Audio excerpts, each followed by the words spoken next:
আমার এই ড্রাগন গাছটায় 7খানা কুড়ি এসছে। কুড়িগুলো আমি দেখাই। এই যে এখানে 2টো কুড়ি,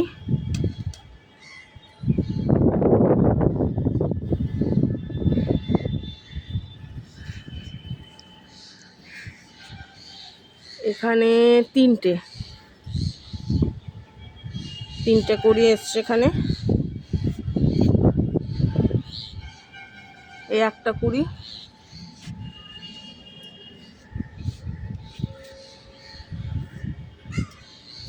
ও ওইটার এখনো বেরোয়নি। 6টা কুড়ি হয়েছে। আমি মে মাসের গোড়ার দিকে যে কচি ডালগুলো বেরিয়েছিল তার মাথা থেকে খানিকটা করে কেটে দিয়েছিলাম। এই যে এইগুলো নতুন ডাল, এগুলো সব আমি কেটে দিয়েছিলাম। তারপরেও 2-3 বার নতুন নতুন ডাল এসছিল, সেই ডালগুলো আমি কেটে দিই। তারপরে এই মে মাসের লাস্টের দিকে গিয়ে কুড়ি আসে।